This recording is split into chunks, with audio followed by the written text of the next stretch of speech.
Então, bom dia para quem está vendo a gravação. A partir de agora estamos gravando. Vou compartilhar minha tela aqui.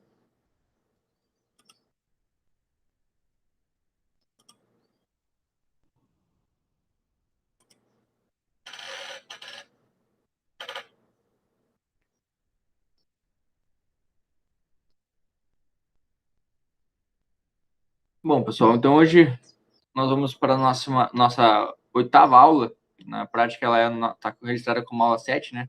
Porque o que seria a nossa sétima aula, ela caiu no dia 1º, né, de novembro e teve a portaria, né, que mudou essa data para ponto facultativo. Então, o Dia do Servidor Público foi comemorado, né, nesse dia 1º de novembro. Então, por esse motivo, né, eu enviei um e-mail para vocês, cancelando aquela aula e também passei para vocês algum material, né, de ordenação de elementos, né, em Java. Hoje nós vamos falar de alguns algoritmos de ordenação. Nossa carga horária hoje foi 2 horas assíncronas, né? Hoje nós fizemos ao contrário. Então, primeiramente, eu passei para vocês o material com algoritmos e tal. Então, depois, no final dessa aula, que nós vamos falar sobre ele também. Mas a ideia é que vocês utilizem o link que está no Moodle, né, com alguns algoritmos, executem eles, coletem os tempos e, a partir daí, comparem, né, para vocês entenderem por que existem algoritmos de ordenação que são mais ou menos eficientes, né, e por que se deve escolher um ou outro algoritmo de ordenação. Em geral, né, não só em Java, mas no mundo computacional e até no mundo real, é necessário ordenar coisas, né? Uma das maiores motivações para ordenar, para ter listas ou, enfim, qualquer tipo de estrutura, né, ordenada, é facilitar a busca e manipulação, né, desses dados. Pegando um exemplo simples, né, se eu for jogar qualquer tipo de jogo de baralho, né, por exemplo, eu posso ordenar, né, classificar as cartas que estão na minha mão em ordem crescente, por exemplo, ordenar as cartas do mesmo naipe, né, agrupar elas, e isso vai facilitar, né, que na hora de eu jogar a carta eu consiga, de uma forma mais rápida, por exemplo, identificar onde está, ou se eu tenho ou se eu não tenho aquela carta. Então, não necessariamente vai me ajudar a encontrar um dado, mas se a lista está ordenada, eu posso descobrir que eu não tenho o dado sem precisar olhar toda a lista, né? Imagina que eu tenho as cartas de 1 a 10 na mão, né, ordenadas em ordem crescente. Se eu quero a carta 6, né, e de repente eu não tenho mais ela na minha mão, basta eu olhar da 1 até a 5, né? Quando eu chegar na 7, eu já sei que eu não tenho a 6, porque ela está ordenada, né? Se eu realmente ordenei, né, se eu executei algoritmo de ordenação, mesmo que seja um algoritmo manual ou mental, quando eu chego na carta número 7, né, eu sei que a 6 não existe na minha mão, né, porque está ordenada. Então, isso me poupa tempo, eu não preciso ir até o final da minha lista, né, para saber, né, que aquele elemento não está ali, né. Consequentemente, né, ou melhor, similarmente, se houvesse a carta 6 na minha mão, eu também não precisaria até o final para saber que ela está ali, né. Chegaria na 6ª posição, percorreria só um pedaço das minhas cartas. Essa forma, né, de percorrer sequencial só funciona, obviamente, se estiver ordenada a nossa lista. Então, é por isso que nós vamos ver alguns métodos de ordenação. E, né, para conseguir um melhor desempenho e melhor legibilidade de código, de acordo com a necessidade, nós podemos optar por um ou por outro algoritmo. Existem alguns algoritmos que são mais complexos em termos de estrutura, ou seja, são mais difíceis de escrever, têm mais passos, porém, são algoritmos que são mais eficientes, né? Principalmente quando se trata do médio e pior caso. Então, esses conceitos que eu falei agora, médio, pior caso, melhor caso, são algumas palavras-chave que são bastante importantes quando falamos de estrutura de dados, quando falamos de complexidade de algoritmos em geral, né? Então, quando falamos de estrutura de dados, é bastante entender quais estruturas que têm uma complexidade maior ou menor para busca, para manipulação, né? E, independente da estrutura, nós vamos sempre reduzir, né, a complexidade de busca quando nós utilizamos a seleção, né, a ordenação, desculpa. E na própria ordenação, né, na forma que nós vamos ordenar, embora a gente vai ordenar apenas uma vez, né, a menos que haja uma alteração, por exemplo, um novo elemento vai entrar, sempre que a gente vai fazer essa ordenação, né, nós podemos optar por algoritmos mais leves ou algoritmos, né, mais pesados, né? E esse leve ou pesado depende muito dos dados que nós temos. Às vezes, para um conjunto de elementos simples, né, de 1 a 10, por exemplo, eu posso utilizar um algoritmo simples, que não vai manipular de uma forma tão complexa esses dados, porque ele vai ser bastante eficiente. Porém, se eu tenho um conjunto muito grande de algoritmos, né, de elementos, eu vou optar por algum algoritmo que utilize uma manipulação mais complexa, mas que ele ganhe desempenho com isso. E depois nós vamos ter uma aula para falar especificamente de complexidade de algoritmo, mas é importante você saber que existe uma notação matemática que denota, né, a complexidade computacional de determinado algoritmo. Então, mesmo que eu não vá executar aquele algoritmo no meu computador, apenas de analisar o código, né, olhando quantas estruturas de repetição, por exemplo, tem, e quais instruções que são chamadas em cada uma dessas estruturas, se há recursividade, por exemplo, nós conseguimos já estimar, né, as complexidades de melhor, pior e melhor, pior, né, e caso médio para cada um desses algoritmos. Então, a gente já consegue dizer que um algoritmo ele é mais eficiente ou menos eficiente que o outro, apenas olhando seu código. E é claro, né, outra maneira que existe, assim como foi proposto no exercício, é executar, né, o algoritmo e verificar, né, o desempenho realmente, o tempo de computação desse algoritmo. Né? O que vai variar, né, de computador para computador. É diferente da nossa notação matemática, né, que mede pior, melhor e caso médio. Então, a principal motivação para utilizar análise de complexidade de algoritmo é ter um baseline, né, padrão, independente de qual máquina que eu vou usar. Então, eu já tenho uma noção se aquele algoritmo vai rodar mais rápido ou mais devagar, independente do meu hardware. Né? Já o tempo de computação, né, às vezes ele pode ser influenciado pelo meu hardware. Se eu tenho um hardware muito bom, por exemplo, um algoritmo bom e um algoritmo ruim, eles podem ter tempos muito similares, principalmente se esse tempo for baixo, né? Se meu hardware conseguiu lidar com os dois algoritmos de uma forma muito rápida, pode não parecer tão claro assim, né? A diferença entre esses algoritmos, especialmente quando eu estou usando um conjunto de dados pequeno. Né? Eu vou conseguir processar eles rapidamente, independente do algoritmo. Porém, né, principalmente quando cresce o conjunto de dados, a complexidade vai mudando, né? Depois a gente vai ver alguns exemplos aqui. Vamos começar então pelo insertion sort, seria a nossa ordenação por inserção. A ideia base aqui, né, é percorrer, né, um vetor, né, vetor, lista. Eu vou usar esses termos, vetor, lista, mas pode ser qualquer estrutura de dados, na verdade. Qualquer tipo de estrutura que a gente consiga, né, percorrer e ordenar, né, e aqui nós vamos tratar especificamente de vetores, mas poderia ser outra estrutura, nós vamos aplicar esses algoritmos. Então, o insertion sort, né, o que ele faz é fazer uma ordenação da esquerda para a direita. Então, ele vai sempre deixar os elementos que ele já leu, né, para a sua esquerda. Ele vai ler o primeiro elemento, vai ler o segundo, e o menor deles vai vir para a esquerda. Né? Então, ele é eficiente principalmente para ordenar um pequeno número de dados. Né? A complexidade de pior caso, caso médio e melhor caso, elas são similares, né? Apenas o melhor caso é o ADN. E o que é o melhor caso nesse caso? Né? Quando a gente fala de algoritmo de ordenação, o melhor caso é quando ele está percorrendo uma lista já ordenada. Então, ele não vai precisar fazer nenhum tipo de movimento. Ele vai percorrer uma vez a lista completa, não vai precisar fazer nenhum tipo de alteração, e percorreu, acabou a lista, ele pode finalizar, né, dizendo que teve complexidade O de n, seria uma complexidade linear. Significa que ele percorreu uma vez a cada vetor. Ele tem um laço for, por exemplo, né, um laço de repetição for, e ele foi do início ao fim, né, do vetor, apenas executando uma operação a cada uma das iterações desse laço.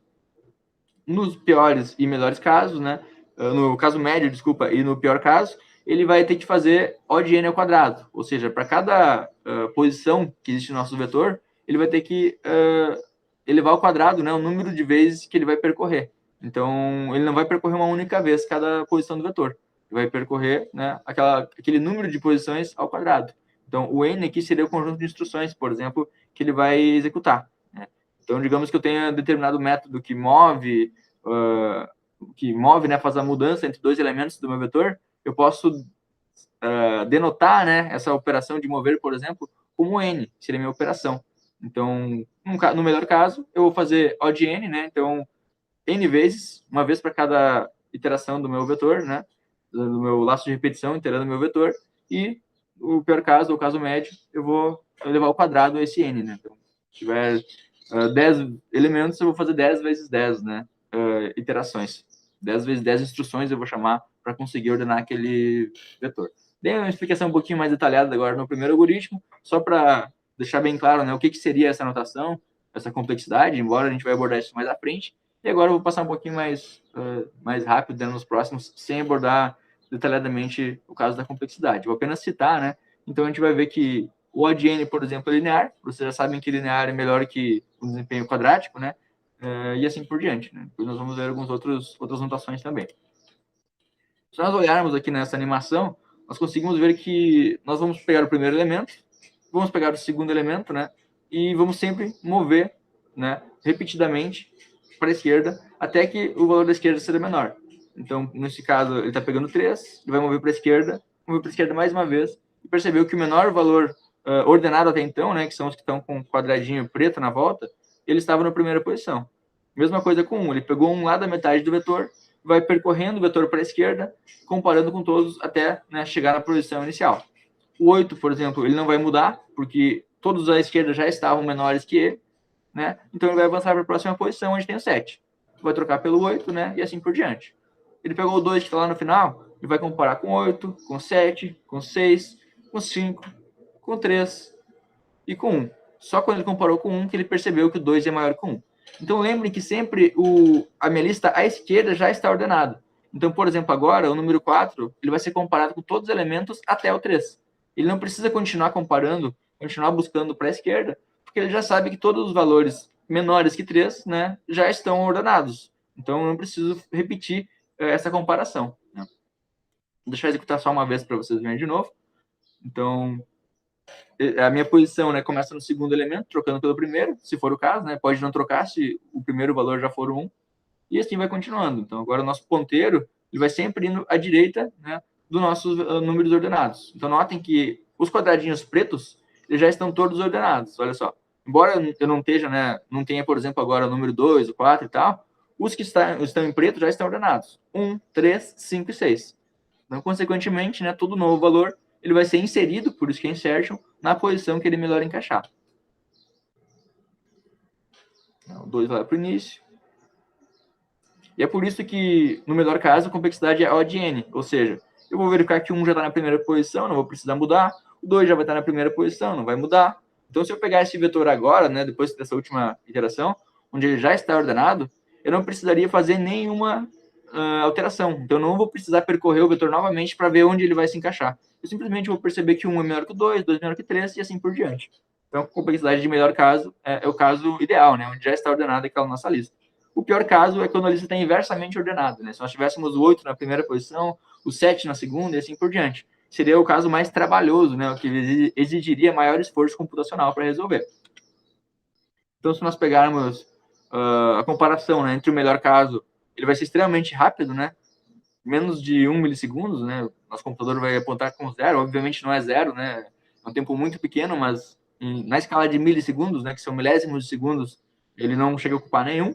Então, deve estar provavelmente em microsegundos ou até nano, de repente, né, dependendo da quantidade de elementos.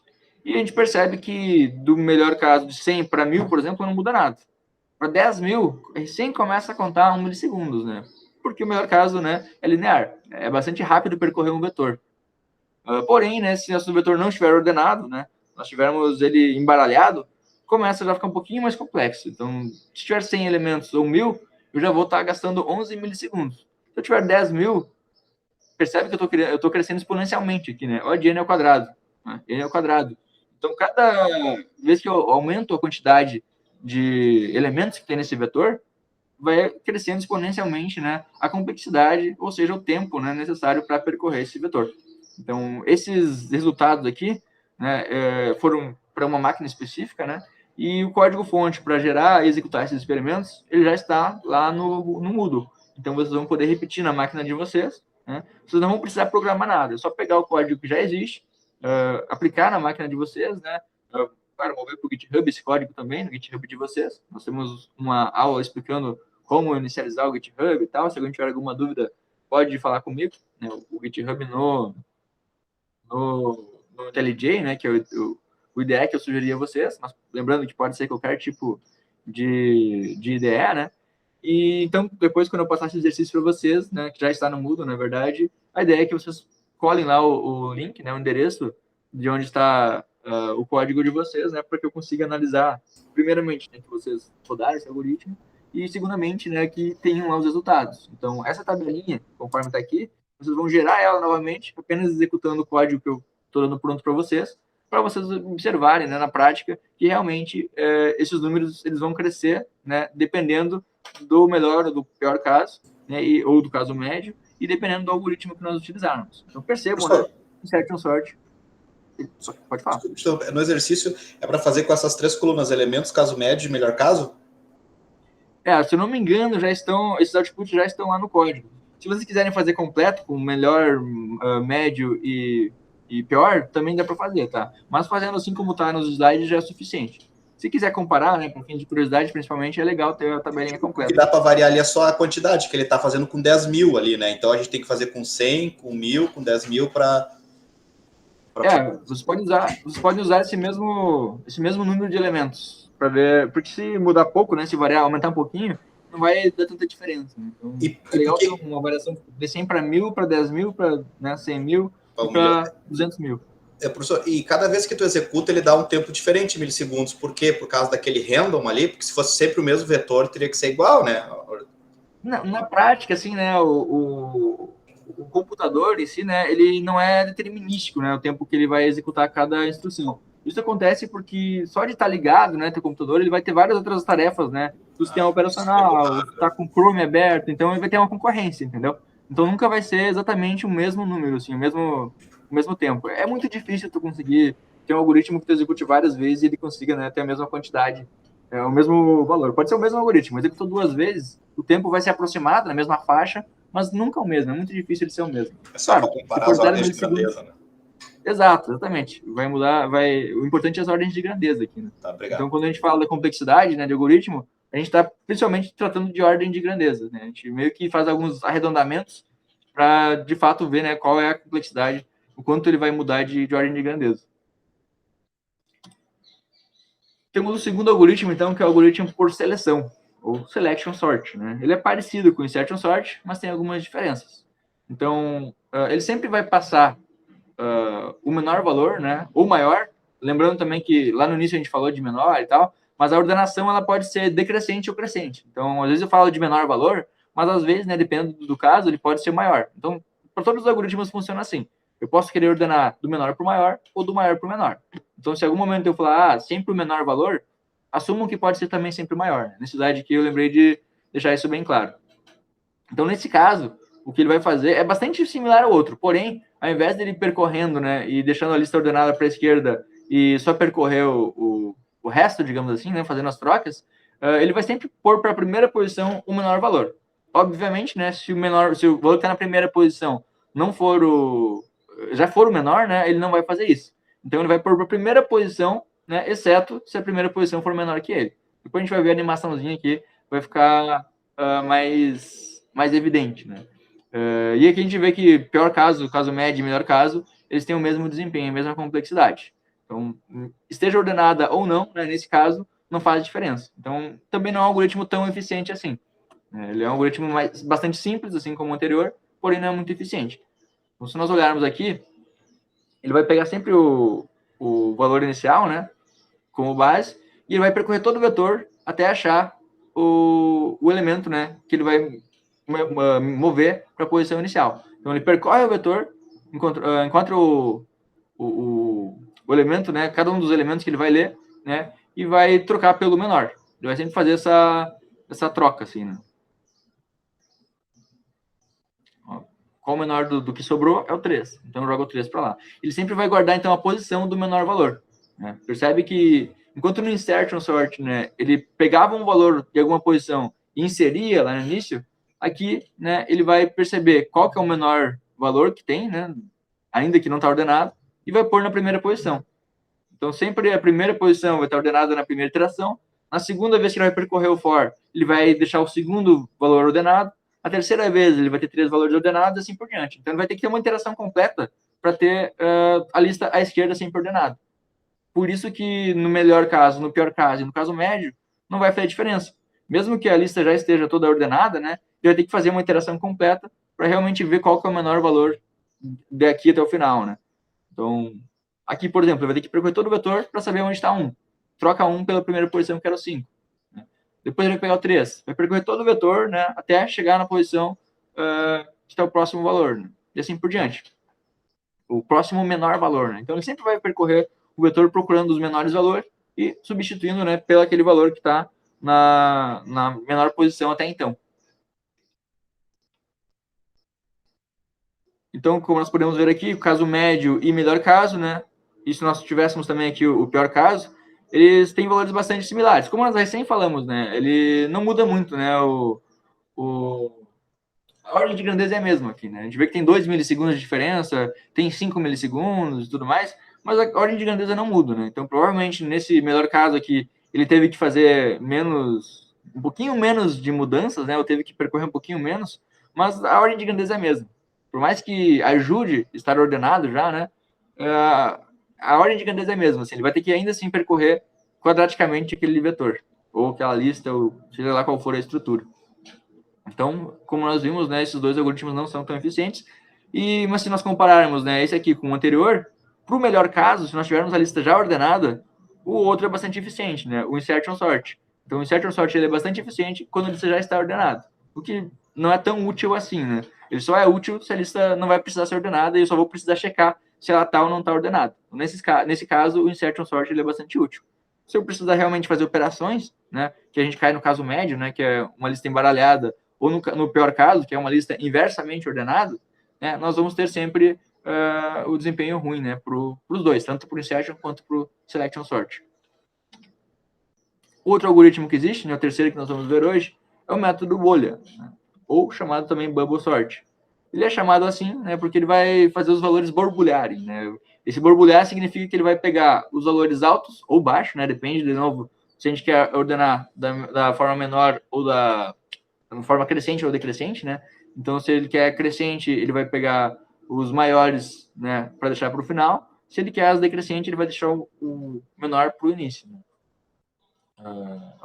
Menor para o final, na verdade. Né? Então, ele sempre vai percorrer a lista invertendo posições, invertendo valores, assim. E só vai inverter, né, se respeitar aquela condição. Se nós queremos deixar de forma crescente, né, 1, 2, 3, 4, 5, ele vai comparar o primeiro valor com o segundo, e vai pôr o menor para a esquerda.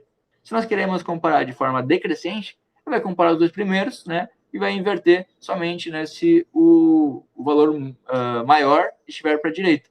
Que ele quer deixar 5, 4, 3, 2, 1, por exemplo. Né? Sempre o valor maior, nesse caso, né, se for crescente. Se for decrescente, ele vai sempre deixar o maior para a esquerda. E é por isso que ele chama de borbulhar. Ele vai sempre fazer essa inversão, nessa troca, e essa troca ele chama de borbulhar, é por isso que é o método chamado bolha, né, ou bubble sort. Ele é eficiente para ordenar um conjunto limitado de valores, né? Então, no melhor caso, ele também é o de n, né? Então, é similar ao que nós vimos antes, né? Mas se começar a crescer, né, isso não é eficiente, porque eu vou ter que ler toda a minha lista, né? Percorrer toda a minha lista, né, para ordenar. Então, o funcionamento é basicamente assim, né?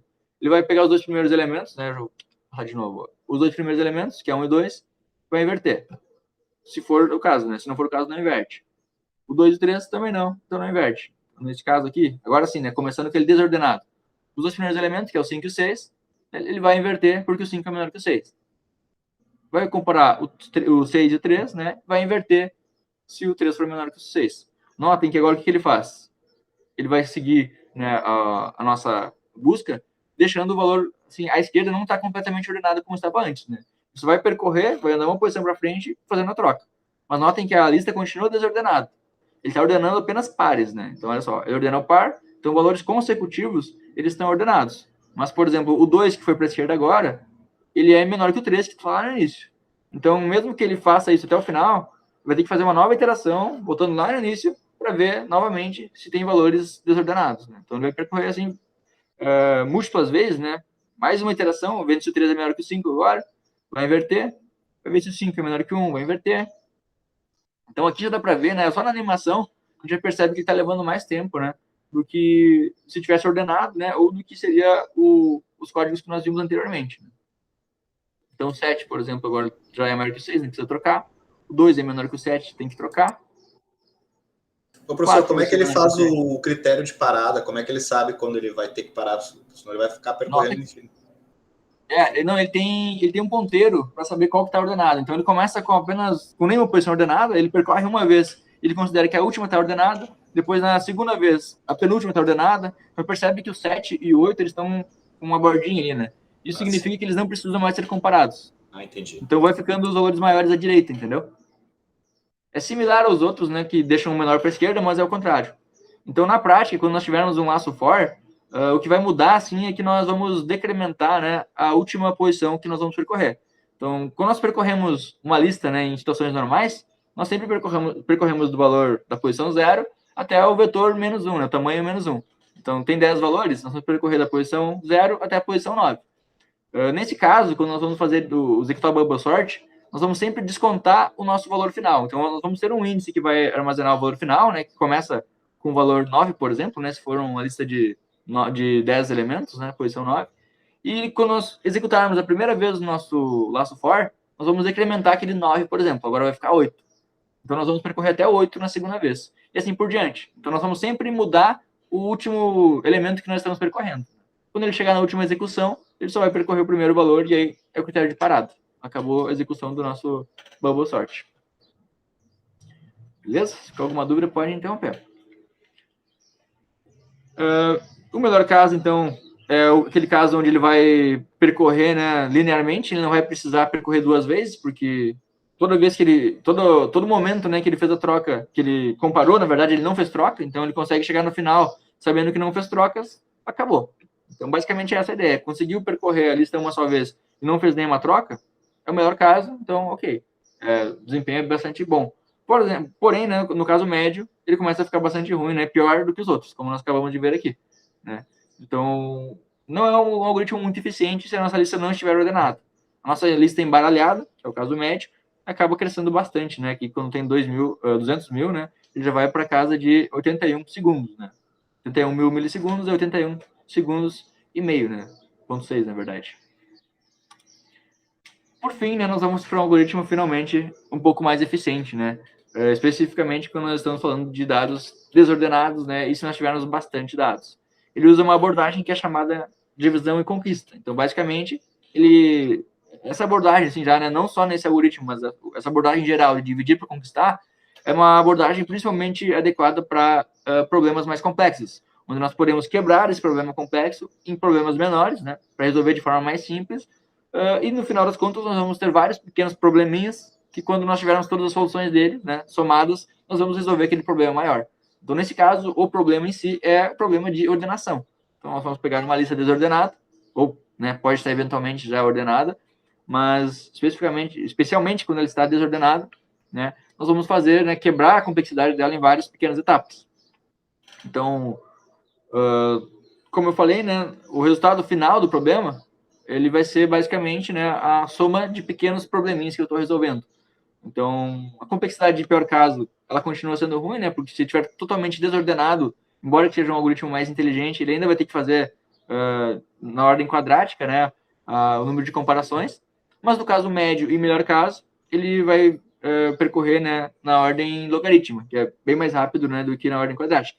Então, n log de n, né? Essa O, né? Seria a ordem de grandeza de n log de n, seria bastante mais rápido, né, do que a ordem quadrática. E bastante mais rápido também do que nós vimos anteriormente. Então, no caso médio, que é, né, quando está embaralhado, esse aqui é o algoritmo que vai ter o melhor desempenho.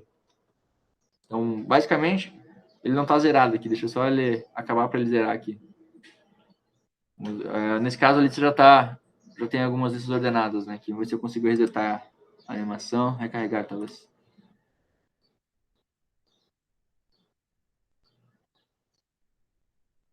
Acho que recarregando ele começa zerado. Né?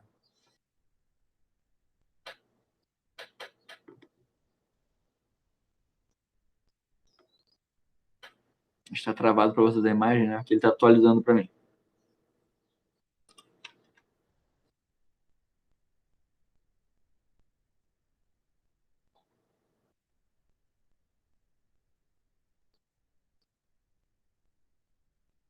Quando ele carrega, né? Uma das novidades que esse algoritmo tem aqui é que ele armazena tem duas funções, assim, né? Uma delas é fazer um particionamento, né? E para isso ele sempre vai ter um elemento chamado de pivô.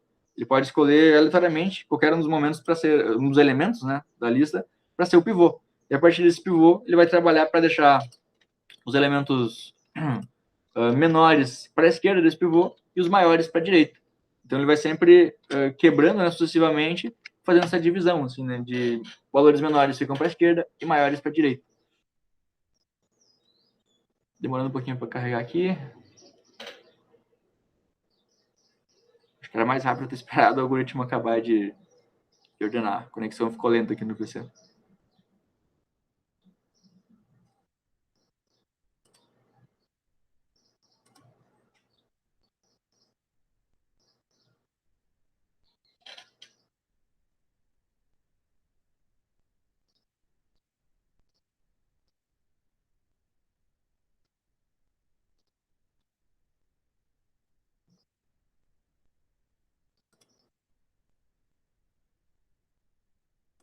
Vou interromper o compartilhamento. Eu vou conectar. Ah, perdeu a conexão aqui. Eu vou interromper e conectar novamente. Só um minutinho.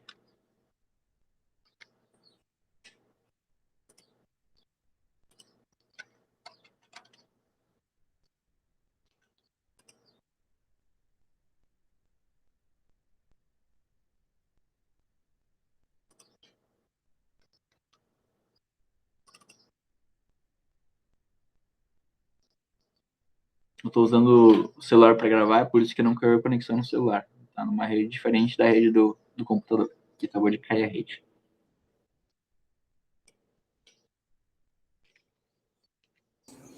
Ô, professor, a sensação que dá, então, usa sempre o quicksort para ordenar nesse tipo, não tem muito o que fazer, analisar, ou existe outro, em casos que os outros podem ser melhor. Tipo ali no bubble sort, uma lista limitada, né? O que quer dizer esse limitado? Até 500 dados, 1000 dados?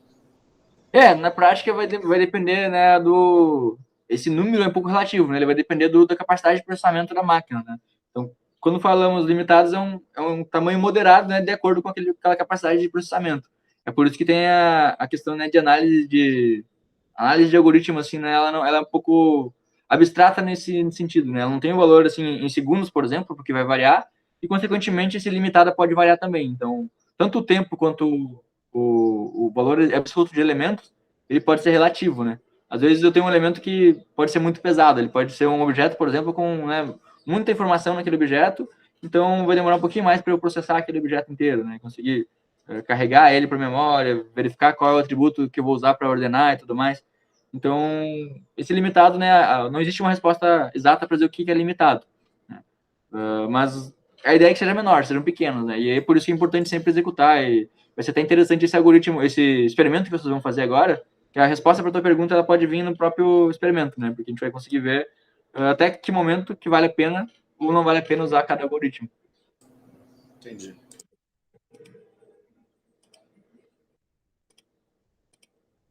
Assim, também respondendo a tua outra pergunta, né?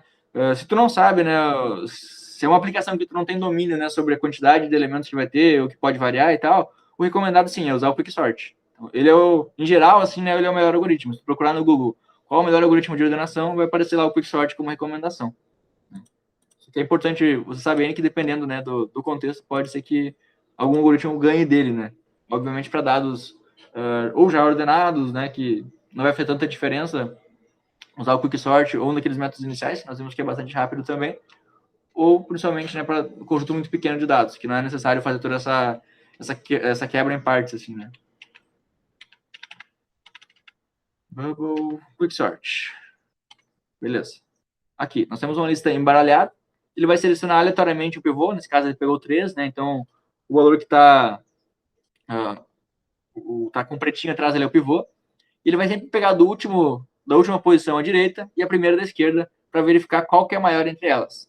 Se o valor maior estiver para a esquerda, né, nesse caso que ele está ordenando de forma crescentemente, ele vai inverter. Ele vai sempre fazer a inversão de valores. Notem que ele comparou o 5 com 8. O 5 com 8, o 5 já era menor que estava para a esquerda. Então ele não fez a troca. Ele deslizou o ponteiro da direita, né, uma posição para a esquerda. Então ele vai deslizando os ponteiros até eles chegarem em direção ao pivô. Começam nas extremidades e indo em direção ao pivô, né? Sempre que o ponteiro de um lado, comparado ao outro, né, for menor, né, se nós estivermos falando de lista crescente, né, se o da esquerda for menor, ele vai, né, manter como está. Se o da esquerda for maior, ele vai inverter, e assim por diante. Quando ele chegar, né, quando ele tiver a lista já ordenada na esquerda, né, ele vai mudar o pivô pegando um outro valor para ser o pivô. Então agora, por exemplo, nós temos o 4 como pivô, né, e vai sempre apertando a nossa lista, né, até que uma encoste na outra. Ó, encostou na outra, ele vai comparar e vai inverter se for o caso. Então agora o nosso pivô, quando ele bate uma na outra, né, basicamente nós temos a lista ordenada para a esquerda. Então, até o pivô, que era o 4, está ordenado. E vamos agora pegar um novo pivô, nesse caso foi o 6, e vamos novamente, né, pegar a última posição para a direita e a primeira para a esquerda, e comparando uma com a outra, né, até encostar, né, uma na outra, para nós termos a nossa lista ordenada. Falando assim fica um pouco mais confuso, por isso que tem a animação. Então eu vou deixar acabar a animação e rodar mais uma vez também para vocês conseguirem observar bem o comportamento. Mas notem que o que está em preto no fundo, né, sombreado de preto, é sempre o elemento pivô. O pivô inicial ele é sempre aleatório, né? E as posições que estão com a borda, né, mais escurinha é os que já estão ordenados. Então, nesse caso, nós temos o vetor ordenado. Vamos ver novamente agora ele embaralhado. Aleatoriamente pegou o pivô da terceira posição, comparou os valores da extremidade, né? O valor, né, só vai trocar quando o da direita for menor. Então, vou jogar o 2 no lugar do 6 e vice-versa. Vai comparar o 7 com 5, o 8 com 7 e o 1 com 5. Nesse caso, o 1 for menor que o 5, ele vai trocar.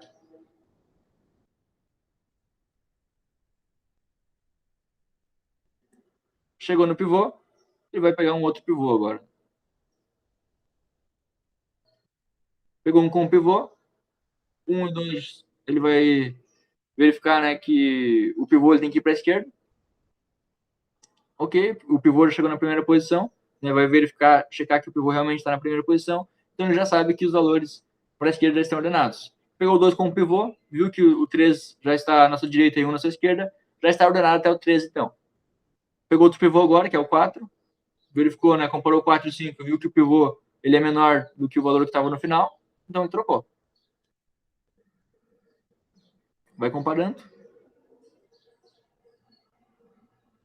Até o 4 ele já sabe que está ordenado, então. Agora vai pegar outro pivô, nesse caso foi o 6, comparou as extremidades, viu que tem que trocar, vai fazer a troca então nas extremidades, vai deslocar a posição, né, da troca, o 6 com 7 agora, e troca. Então percebe que ele não percorre uma única vez o vetor, por exemplo, trocando sequencialmente, ou ele não faz várias iterações para conseguir identificar onde está o menor valor para trazer ele para a primeira posição. Então, quando a gente bate o olho, a gente já percebe que ele é mais eficiente, que ele já está mexendo duas coisas ao mesmo tempo e já tem um pivô no meio ainda. Então ele guarda mais informação. Ele sabe que para a esquerda está ordenado, para a direita vai começando a ficar os números maiores, né, vai empurrando os maiores para um lado, os menores para o outro, e o pivô ele indica, né, qual é o meu ponto de corte. Então, onde eu cortei, eu vou começar a jogar os menores para a esquerda e maiores para a direita, e assim sucessivamente. É por isso que ele vai dividir para conquistar. Ao invés de ele estar percorrendo todo o vetor, né, ele vai fazer um corte no meio, que é sempre no pivô, e ele vai fazer vai varrer para um lado e para o outro lado, sempre fazendo trocas, né, entre as duas metades. Quando ele acaba de fazer esse procedimento, ele sabe que ou metade do vetor, né, ou enfim, toda a parte da esquerda do vetor já está ordenada. Então ele vai ganhar tempo, ele não vai precisar fazer todo esse procedimento para a primeira posição, para a segunda, para a terceira, para a quarta. Ele vai sempre fazer isso, né, para quem não está ordenado ainda. Ele vai sempre pegar um pivô entre as posições não ordenadas. Depois eu vou colocar os vídeos no YouTube também com a descrição do passo a passo, vai ficar um pouquinho melhor de ver, né? Dá para ver depois em formato de árvore também, talvez fique um pouco mais claro. Acho que a ideia geral deu para pegar aqui. E aqui, se nós olharmos o caso médio, né, ele não tinha os dados do menor caso e do pior caso. Talvez seja legal também até no experimento vocês coletarem. O caso médio, ele fica numa ordem de grandeza melhor do que os outros, né? Aqui está n ao quadrado, mas na verdade é n log de n. É logaritmo, né? Não é quadrático. Ele não cresce de forma quadrática, né? Dá para ver que de zero, né, de 100 para 200 mil, apenas 50 milissegundos, né, vão aumentar. Embora a gente saiba que esse tempo é relativo, dependendo da máquina e tudo mais, se nós olharmos para os outros algoritmos, né, nós temos aqui, né, com 200 mil, 81 mil milissegundos, né, para o Bubble Sort, 20 mil milissegundos, né, para o Selection Sort, 20 mil milissegundos também para o Insertion Sort, e era o último. Então, basicamente, deu para ver, né, que, considerando o caso médio, que é onde está nossa lista está completamente embaralhada, né? Não está nem inversamente ordenada e nem ordenada já. O caso médio, onde é o caso esperado, que ela realmente está embaralhada, o melhor algoritmo para usar é realmente o Quicksort. Beleza, então aí fica aquele exercício que eu falei para vocês, né? De medir tempo, e eu deixei esse código-fonte, né, de cada algoritmo, ele já está no Moodle, mas se você olhar esse slide que eu vou pôr agora no Moodle, também vai estar lá. Então, vocês podem clicar aqui ou clicar direto pelo Moodle, vocês vão conseguir encontrar os códigos para cada um dos algoritmos. E a ideia, então, né, a proposta para valer a presença de hoje, das 4 aulas, é que vocês peguem esse código, executem e façam aquelas tabelinhas, né, similar a essa. Se vocês quiserem fazer a tabelinha completa com o menor caso, o caso médio e o maior caso, vai ficar bem legal, né, para fazer uma comparação de todos os algoritmos, usando esses mesmos elementos aqui. Agora, eu não estou lembrando se no código de vocês ele está exatamente como está aqui, né, apenas com o caso médio, por exemplo, com Quicksort, ou se ele já está trazendo os 3 dados. Então, se ele já tiver só uma coluna, por exemplo, vocês não precisam implementar mais coisas, a não ser que vocês queiram, e vai ser muito legal se fizerem, né? Mas ele só tem um sysout aqui, tempo final menos tempo inicial. Eu não sei se ele está fazendo para o caso médio, para qual dos casos. Tá, aí assim, para tu saber se ele tá no pior caso, no melhor caso ou no caso médio, tu vai ter que ter a lista ordenada, não ordenada ou embaralhada.